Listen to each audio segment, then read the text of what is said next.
Mention on these three technical seminars we're having, we really have a lot to thank this lady right here, Rosie Sterling. She's got this idea. Yay, Rosie! But she was talking about this 6, 8, 10 months ago. We said, we need to get some going, so we put a list together of what might be interesting topics. And we ended up with 8 or 10 probably, something like that. We kind of narrowed it down.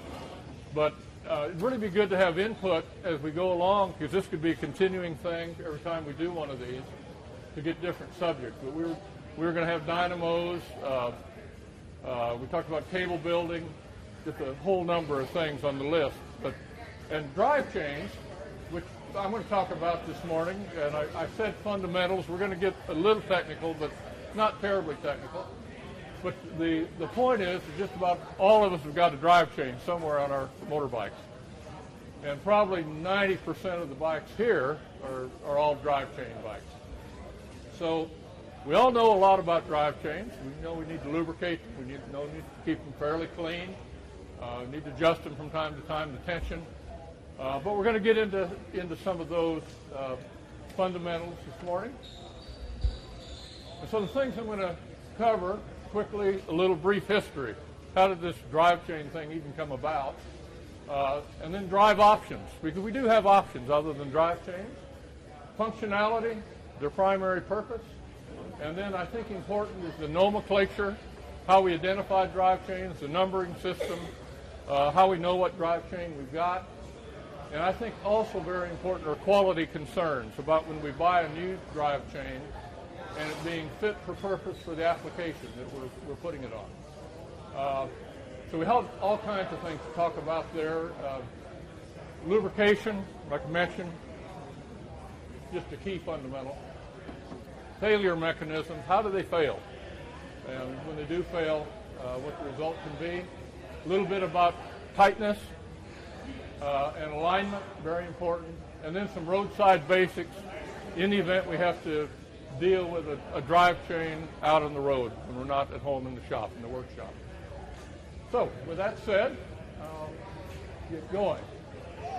And in kind of preparing for this, I thought it interesting that in 1500 AD, the very first drawings of a drive chain were by Leonardo da Vinci. I never would have thought it. But if you look it up, you'll see his conceptual drawings of drive chains going back to the 15th century. And so the first sketches, and it was actually a leaf drive chain, and it kind of had some pins and rollers similar to what we use today. And the first uses shortly after that were what I called, just for levity, I called automatic bows, but it was bow and arrows, automatic bow and arrows, kind of like an AR, but it was a bow and arrow, where chain drove the bow and arrow, shooting multiple arrows and unmanned. So that was really the first mechanical use for a drive chain. And then the obvious next one was clockworks. And this Hans Reynolds, the Swiss guy, in 1880, invented the first modern bushing roller chain that we use on our bikes. So anyway, the Swiss and the Germans and the Chinese, if you go back and look at history and the history of clocks, is really interesting. I always thought the Germans and the Swiss were kind of the inventors of the clock, but it really wasn't. They went to China and learned how to make clocks from the Chinese. So, you go into the Forbidden City in Beijing, you can see all that dates way, way back. So chains have been around a while. We've just got a great application for them with our motorbikes. I said something about drive options. Well, we do have options. A number of older bikes back here and a lot of new bikes out front with belts, and really nice features. They're quiet and they're clean, don't take a whole lot of maintenance. They do require larger sprocket, larger pulley to wrap them around. The what I call the width to thickness ratio gets pretty unwieldy when we try to deal with a small sprocket. But in general, they're not durable for really high horsepower. If you look at the racing scene, whether it be at Bonneville dirt track racing or whatever. In general, really high horsepower engines are using drive chains, as we know them. Shafts, they work good too. Most of them are enclosed, and again, they're clean, durable, and quiet. That's nice. But they're heavy duty, and they're a source of power loss due to the weight and all the friction of gear system, the drive system, the belt drive system. So it's an issue. But by the way, I'm not knocking them. Both belts and shaft drives are really good for their application. But in general, the most efficient way of transferring mechanical power is with a drive chain. But that's kind of the thought of my talk this morning. Although they're the most efficient mechanical, and we all have them on our bikes, practically all of us, we need to know the chain. We need to know a little bit about it. And I'm sure we all do know a whole lot about it. But so a lot of this is just going to be a refresher this morning. So first of all, chain parts. When we break a chain down, we take a look at them. They're really a marvelous piece of equipment. It's this thing where it doesn't work on that screen, but we've got the pins, and we've got the bushings, and we've got the rollers, and we've got the plates, both the inside plates and the outside plates. And what I think is interesting about a chain, when we think, say, a standard 520, 120 link chain, we've got something like 600 parts, moving mechanical parts in that chain. That's a lot of parts. And if you put O-rings in it, you go with an O-ring or a quad ring chain, you add a few more on there. So when we talk about the quality of the chain and the functionality, and we think of all of these parts, they're all the same, but that consistency and the quality of the manufactured chain that we receive and we put on our bike, I think is really important to us. So there's a lot to it. Chain identification, I think everybody knows this, but it's just good to know to identify our chain. A lot of people call it the rule of 1/8 inches. And the first thing is the pitch. And the pitch is defined as the distance between the pins. So take a 520 chain, that first number 5, just multiply that times 1/8 of an inch, and that is the distance. That is the pitch of the chain. Then the 2 is once again the rule of 1/8 of an inches, and that is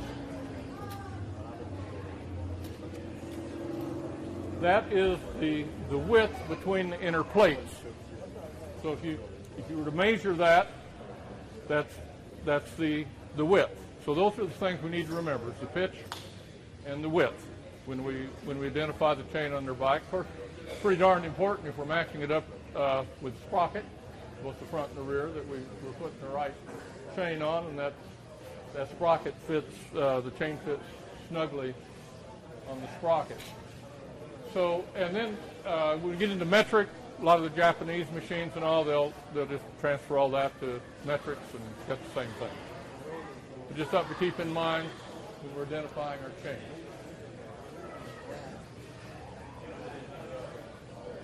So I said, we get what we pay for when we buy a chain. And there's a lot of things for us to consider, and I think the first consideration we have is it fit for purpose for our application for our bike. I got a 1925 Royal Enfield. At best, it probably puts out 6 horsepower on a good day. And, I can get a fit for purpose chain for it pretty reasonably. But you have to think about that power, torque, loading. These sprockets right here, as an example, some of you may know Max Lamke down in Wichita. Got a Vincent Streamliner with 2 twins in it. And we were using these about 20 years ago on his Streamliner. He was developing about 200 horsepower with that at the time, much more than that now. But this at that time was deemed fit for that application. We always have to think about that chain. So we get into the yield tensile strength of the chain at this point. And when you buy a chain, if you look at it, and just go a little deeper and you're buying it, all the specs will give you the yield strength of the chain. And they can run anywhere from 6,000 PSI per square inch up to about 12 to 15,000, depending upon your application. But it's important to look at. Like that old Royal Enfield of mine, I'm good with 4,000 or 5,000. I'm never gonna break that chain. Also, the riding conditions that you're putting it under. You're going to have it on a dirt track like we have out here behind us. You're going to have a lot more abrasion, a lot more wear. So it's something to think about and how you ride. If you've got a real torquey machine, you're on and off it all the time, or you're loading and unloading that chain in the sprocket, it's another thing to think about. You need a high-quality chain for that. And then sprocket material. I noticed when I walked around yesterday, particularly some of the bikes going in the track this afternoon, have got aluminum sprockets on it. You put a carbon steel chain on an aluminum sprocket, you've really got to have things adjusted properly, or you're going to wear that aluminum sprocket out pretty quickly. And the rule of thumb that people use with aluminum sprockets is you change the sprocket out every time you change the chain. The rule of thumb a lot of people use, with a carbon steel sprocket that most of us use, about every other time we change the change out, we change the sprocket. But you got to know your sprockets too and what to look for. We're going to talk about that in a moment. So those are just real important, thinking about, just not buying the cheapest chain that we can find on eBay or something, but looking at, is it fit for purpose for our application for our bike? Because there's so many specifications that govern the chain. Another one is interesting is the rollers. Most of your better chains now have got solid rollers where all the pressure and friction are on, but you can still buy some very low-cost chains that are actually a split roller, where basically you've got a tube that was non-welded longitudinally. They just bring it together and it's got a gap in it. And so that's a pretty low-cost chain. Most of us try to stay away from those, unless it's a real low-performance chain we're looking for. The plates on the side, a lot of racers you can buy shot peen plates, and which give you much better tensional strength. And when you shot peen any part, what you do is you add compressional strength to it. Shot peening material is usually glass bead, very uniform, and as in the oil field, we shot peen a lot of oil field tubulars to give them additional tensile strength for really high load applications. They do the same thing. You can buy shot peen chains as well for the plates, giving them more strength. And this is real important, this heat treating for toughness and wear resistance is when you look at all those parts, 500 to 600 parts in a chain, you think about, wow, I hope everything is approximately the same hardness in that chain. So you have the material, the manufacturer of your chain, and he's buying material from some source, and he may be heat treating it or it may be pre-heat treated, and he's making parts out of it and then probably heat treating it. But are all those parts heat treated the same, or are they batching it? And that's important, that these parts are heat treated. So when you get into your higher line of chain, you assume anyway that you're getting even heat treating in the product. So you're not having wear issues between pins and bushings and rollers. Pre-lubrication, that's another thing. Is all your chain manufacturers, and some do it differently now, but they pre-lubricate the chain. And that's important in how they do that. Do they do it under a heated condition, where they're soaking the chain under pressure, where as you heat that chain up, the parts start expanding a little bit, and are you getting that lubricant fully dispersed inside that chain? So really important. Now some of them are using chemically bonded materials, that they're actually chemically bonding to the chain for improved wear and lubrication resistance. And then, of course, corrosion-resistant alloys. You can buy stainless chains if you want to. If you got an application for a chainless steam for a drive chain. So anyway, those are just simply things to think for when you buy a chain. Chains are not obviously created equal.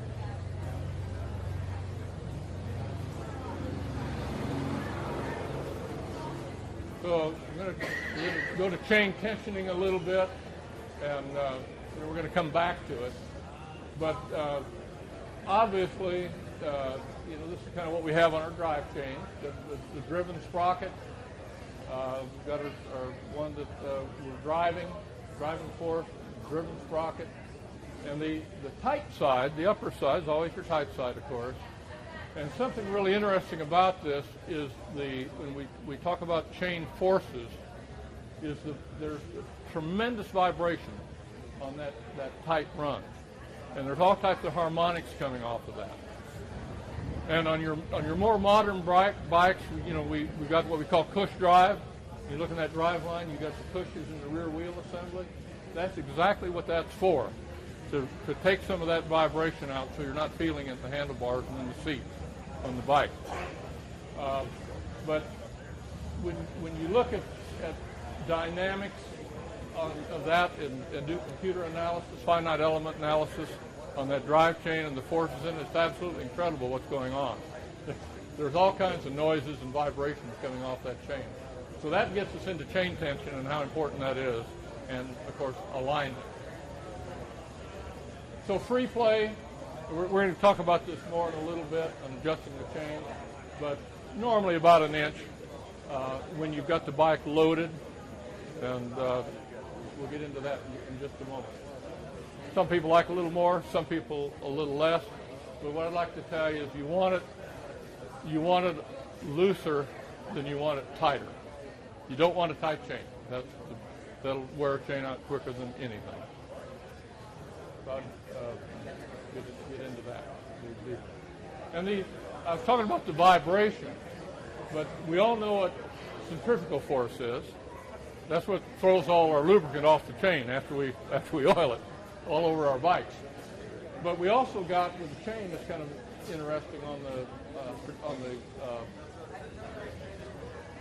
the sprocket is we got this thing we call centripetal force, and there are absolutely tremendous forces that chain is putting on the center of the axis. And again, if our chains aren't aligned properly or they're too tight, the wear that we can get on our sprockets is tremendous. Do we need a? Oh, okay.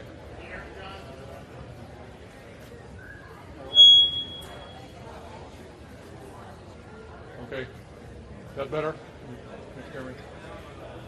So my point here is the natural harmonics that are coming off the chain and the forces on the chain. There is so much going on with the chain that really gets extremely technical. But we just need to have to be aware of it, and that's where the chain tension and alignment are so important to us. We can wear things out pretty quick if it's not managed properly.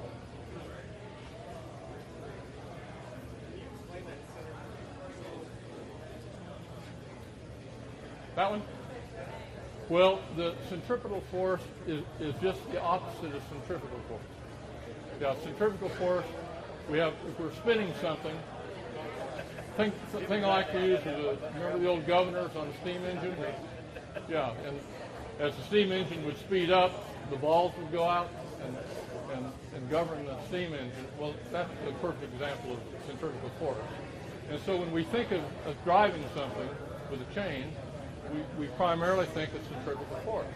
And we forget about the centripetal force that a chain creates, and that's the action of the chain toothing with the sprocket. And it's pulling in. As that chain is coming around, it's pulling into the center of that sprocket and putting tremendous forces on the sprocket.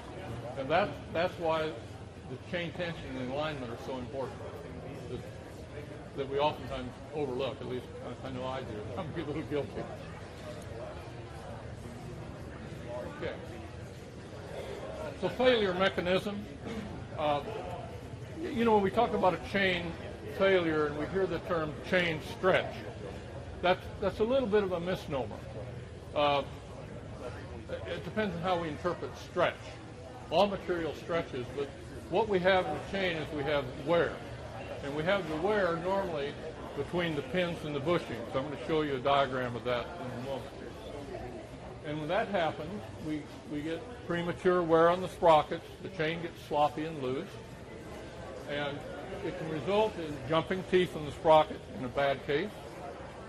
And when that happens, you can have chain balling or chain breakage, because your chain could actually lock up, and that results in damaged cases or wheels. And worst case is what I call a momentum lockup, when it just locks up your forward motion and you end up doing a high side or a low side and you dismount the bike rapidly. Best kind to have is just when the chain just comes off. It lays out in the highway like a straight snake. So anyway, those are the most general failure mechanisms. Now, some man-made issues that we create ourselves. The very important is the connector link. When we put a full link in there, we connect our chain unless you have a continuous chain. But that connector link, and reusing those is probably not a good idea, particularly, in fact, I brought some demos, particularly that keeper passes around, but you're all familiar with it.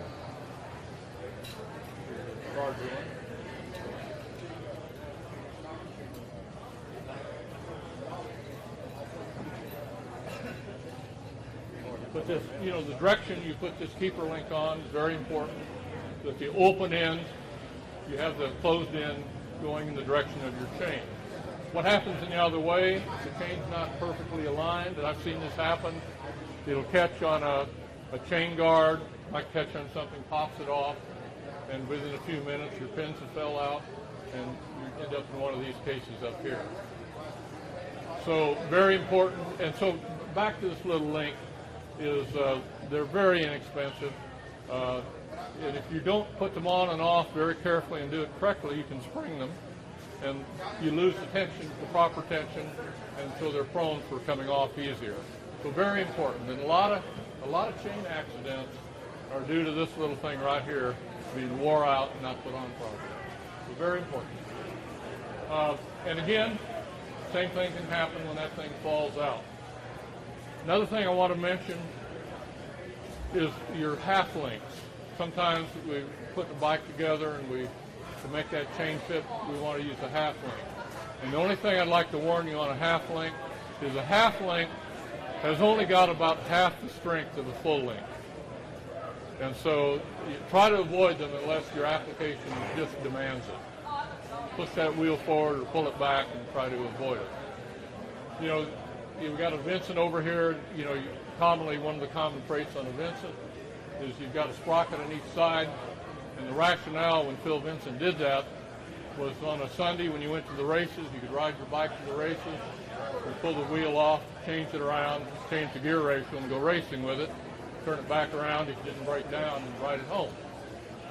Or you could turn it around, put your sidecar on and gear it. You didn't have to mess with the sprocket. But again, that gets back into this using a half link. It's not recommended. Okay. So I wanted to talk about this elongation issue, and this slide might be a little difficult for you to see, but this is really what happens when the chain elongates. Yes. It's hard to hear? Yeah. Say that again. What? It's hard to hear. Still hard to hear. I'm sorry, folks. Okay. But this is actually a pretty important diagram. You see, I talked about the pitch of a chain a minute ago, what defines the pitch of a chain.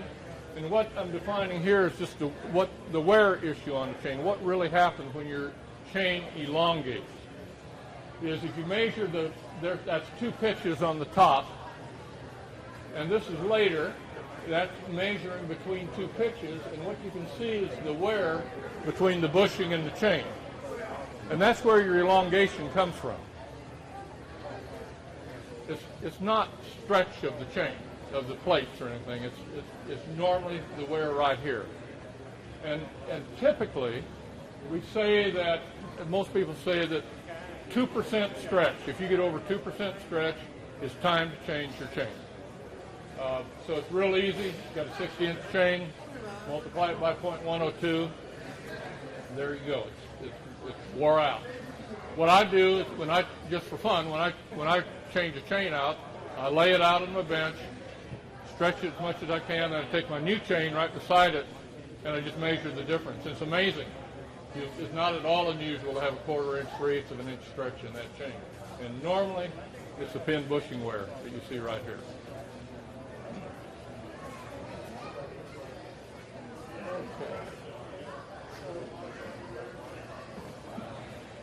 And again, I want to talk about the manufacturing here a little bit. This is so important in the manufacturing that you're getting consistent quality in that chain. A lot of your better manufacturers, they actually they call it pre-stretch the chain after they fully lubricated it. They'll put it on a mandrel, on a sprocket, and they'll actually stretch it. And so they'll get all those parts bedding down, trying to get it stretched out as much as they can for it.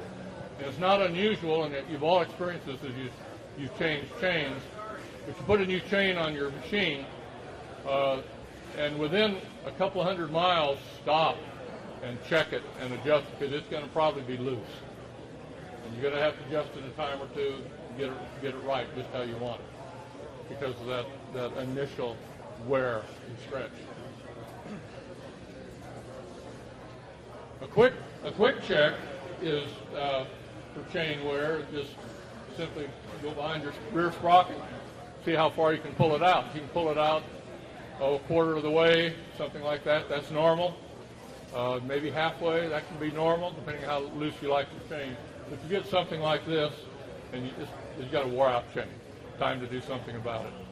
And of course, look at the sprocket, because if your chain's been that low, you're starting to wear the sprocket out as well. So you've all seen them, with just a close-up of what a worn sprocket can look like. Nothing new there. So now we're getting to something we all do, so there's nothing really new here. But cleaning your chain, toothbrush and kerosene is the best solvent. Don't use gasoline, whatever you do. Don't use other solvents, use kerosene. And some of us older guys probably remember the old-fashioned chain bakes they have on Saturdays that they all get together and throw your drive chains in a big cauldron and boil them in old oil and clean them up, put them back in the bikes. Called it a chain bake. Of course, we had some good beer along with that too. So anyhow, there's really a lot to do with a chain. Lubrication, we all have got how we like to lubricate our chain, but there are 2 or 3 fundamentals that we overlook sometimes. And one fundamental is my opinion, that's just my opinion, on a non-O-ring chain, I just use a heavy oil, the gear oil, and apply it with a brush. You can use aerosols, which I brought a couple of those. You're all familiar with those. The thing there to be cautious about is if you're using an O-ring chain, make sure it's compatible. And again, with an O-ring chain, I don't think too many of us use it, but with an O-ring chain, all those O-rings don't assume they're all Viton. Some of them are particularly chains from China or somewhere like that. Those O-rings pretty well are just a rubber, and so they're not going to be resistant to hydrocarbons. So keep that in mind. Another thing, and we're all guilty of this, is we get ready for a ride in the morning and somebody gets their chain oiler out and we're all out there oiling our chains before we ever go anywhere. That's not the time to oil your chain when the chain is cold. You want, for 2 reasons. Number one, that oil needs a period of time to soak in the chain and do the job to get down between those bushings and pins where it really needs to be. But the other reason, if you oil the chain when it's warm, things are going to be expanded a little bit, and that oil is going to be able to get in better. So try to oil your chain after the ride. Chain's a little warm, it's even better. Obviously don't, I see some people using a half a can of spray on their chain. It's just ridiculous because they're gonna fling it off with centrifugal force in the first 5 miles, and then you got to clean the bike up. Kind of a mess. Everybody has their own idea about lubrication, how frequently, but normal riding with a non-O-ring chain, I say every 200 or 300 miles is fine. Whatever makes you happy. If it's raining, if you've been riding in the rain, actually it's okay when you're riding in the rain because it's lubricating your chain, but when you're done, lubricate it, or lubricate the chain. Okay, so just basics we all sort of know there. Now adjusting chain tension, we all do it, but so I've just put some basics down. Motorcycle upright, not on the side stand, of course. And I think this is very important. It doesn't matter what type of suspension you really have on the bike. Swing arm, maybe an old plunger, maybe a rigid frame. But make sure you apply at least your riding weight on the bike. So you can have a friend sit on it, whatever, so you're stretching that suspension out so the chain is getting extended. Whatever you do, don't adjust the chain with no weight on it. And rotate the rear wheel, of course, till you get the most free play on the bottom of the chain. And then adjust it. There's a friction block, you can adjust with it, but most of our bikes probably here don't have. So probably about, like I said, an inch and a quarter free play. And it's better, and I'm going to repeat this, it's better to have the chain a little loose than too tight. Then rotate it slowly. And usually if you got a mate to help out, this is really handy, but rotate it slowly to be certain there are no tight spots. And again, if in doubt, play on the loose side. And I had a comment on alignment, and somebody talked to me before this about alignment can be a whole other subject. But I want to just mention one thing. So oftentimes when we're riding in groups, somebody will have a puncture and pull off the road, and so you're fixing a tire, you got to remove the rear wheel. You always feel under pressure, you're in a hurry. Yeah, that happened yesterday. A friend of mine right here. And you're in a rush, and your mates are wanting to go, and this and that. And, so you kind of rush things a little bit. But probably the most important thing, when you remove that rear wheel, no matter how you adjust the rear wheel, from the rear or the front, is make sure that you count the number of turns that it takes to get that wheel moved and getting the chain off the sprocket to remove the wheel, to make sure you put it back the same number of turns to get that alignment of the rear wheel correct. Because so often we're just in a big rush and everybody's rushing, everybody's trying to help out, and you end up driving down the road with a cockeyed, misaligned rear wheel. It's okay if you just go a few miles, but if you go the rest of the day, we're in a chain, we're in a sprocket, and potentially have a failure. So just something to think about is counting turns.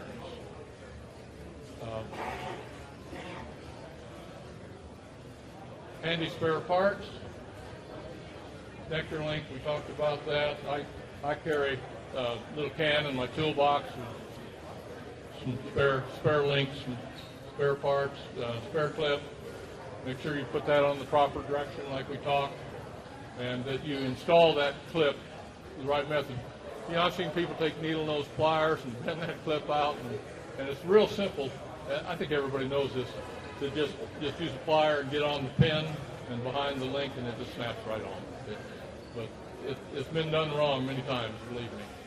And it's kind of good to have a chain breaker in your toolbox, just in case for some reason you've got to add a link, take a link out, you've got a chain problem.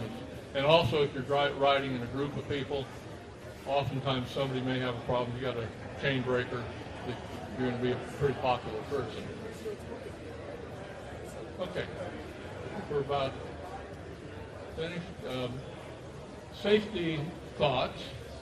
I kind of started out with this, but drive chains, and also the same thing goes with primary chains, cam-driven chains, whatever. But a chain will talk to you, just like any of our bikes. We have a starting procedure, and when you're around that bike for a while, that bike talks to you. You know how to start it because it's telling you what it wants. The chain is no different. The chain is going to tell you what it needs, and if you're familiar with your bike, the noises that are coming off that chain, and again, all those harmonics I talked about, if things get wore, getting a little misaligned, the chain's going to tell you that it's in distress. You need to stop and take a look. And the feel, not only the listen, but the feel of your bike. You can feel that chain, that vibration, something unusual with your machine. It could very easily be the chain. And then, of course, look. Take a look at it. A group of us were riding out to mid-Ohio, out of Houston a few years ago, and a young man with us was on a new, his son of a friend was on a new Triumph, about a year old. And we got about midway in Illinois, and we stopped at a fuel stop, and I looked over his bike, and his drive chain was touching the pavement. And I said, wow, so we got a problem there. And they have the little trick with the rear sprocket. See how that chain fits on the rear sprocket. Just pull it forward, and you can learn a lot. But the chain is so important, it can put us out of business pretty quick, and it can hurt us pretty quick if it fails in the wrong manner. So I think that's about all I put together.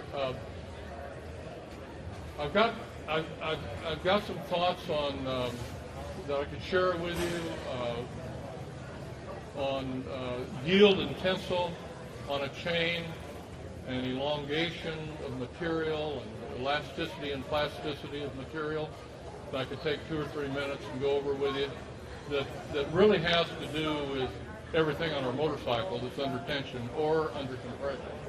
But it's a little off subject, so I won't do that. We'll do it afterwards. But if anybody'd like to talk about that. So, any questions, comments? What's the purpose of an O-ring chain, John? An O-ring chain is 2 things. The primary purpose is it holds the lubrication in. They're pre-lubricated at the factory, and those O-rings help hold the lubrication in. It also quiets the chain down a little bit. And like on the Vincent, there's a procedure where we can cut down the sprocket a little bit and fit an O-ring chain on it. I would rather just take care of my chain properly and not fool with the O-ring chain. But those are the 2 primary purposes.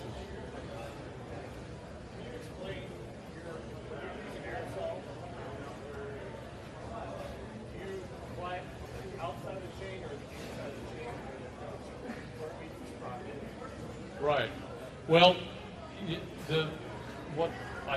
I'm not saying it's the proper method, but what I do is a little different. A lot of people get behind the bike on the rear sprocket and spray it on because it's real simple to do it that way, but I actually spray it on the bottom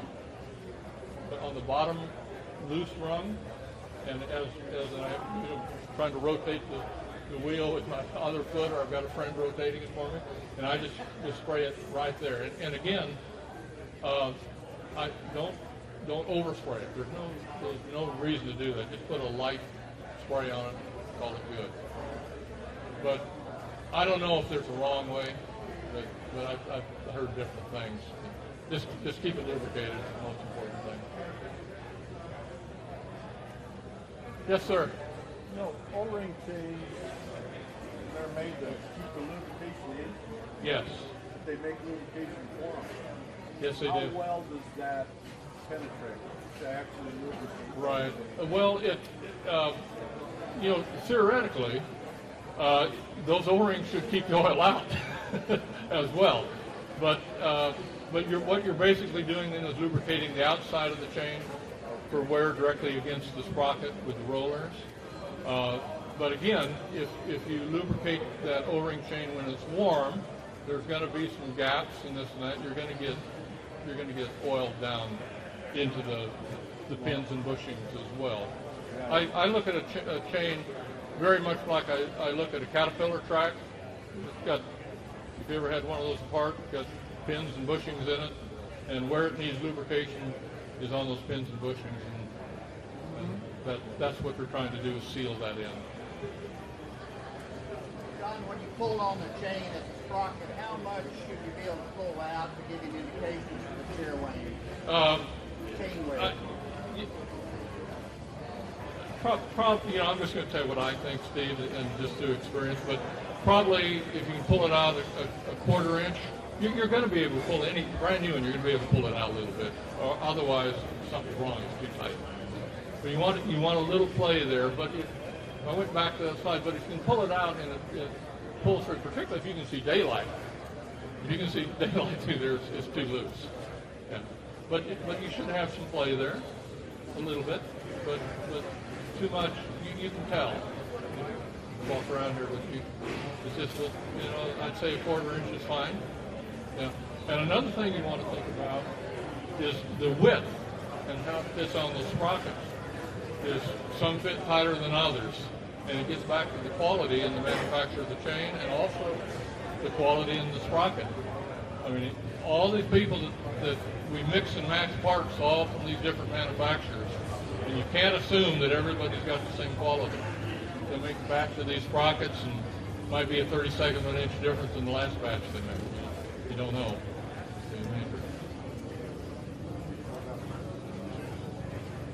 Preferences to change. Well, right. I buy a lot of rental chains out of the United Kingdom myself, but DID I think makes a good chain as well. And DID, if you look at their offerings, the nice thing about DID is they make offerings across the chart, from very, very low cost. You get a chain for $25 up to $150. And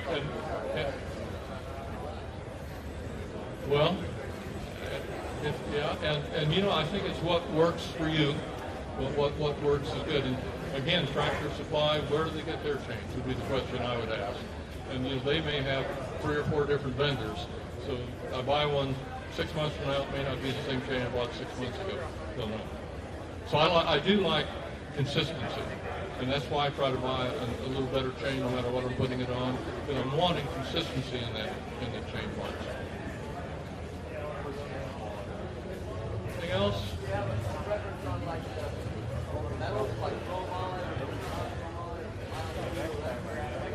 Carbon steel, heat treated. But that's a great question. 4140 is acceptable, but it gets back to heat treating and the consistency of the heat treating. As long as the hardness is the same, and we all don't have a hardness tester, we take our chain apart and check it. So we have to rely on that manufacturer so much for the specification. Same thing on yield strength of the chain. They give you the yield strength of the chain, and like I said, it can be anywhere from 5,000 to 14,000. And so you say, the old adage, no better than the weakest link of the chain. It applies for roller chains as well. So I'm really big on chain quality. Get a good one. It's like brakes and insurance. Yeah. All right. Thank you.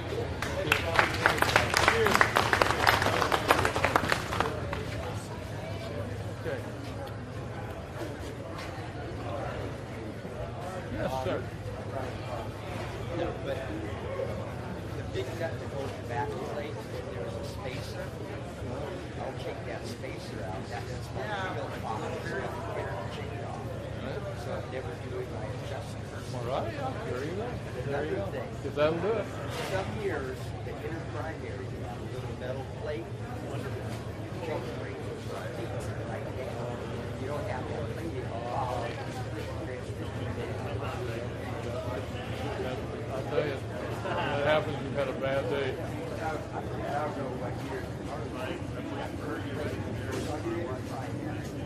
where your sprocket is. Chain right now.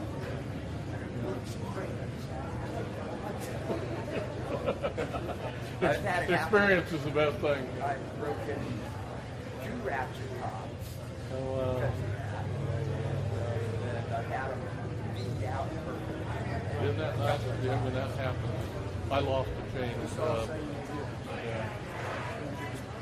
Yeah, but I ain't going nowhere. I lost the chain a few years ago. You know where Langtree is? I just pulled out of Langtree on Old Highway 90. Going up, I just lost power immediately. And the chain just it laid out like as straight as an arrow. It was real like Get it. exactly. Okay.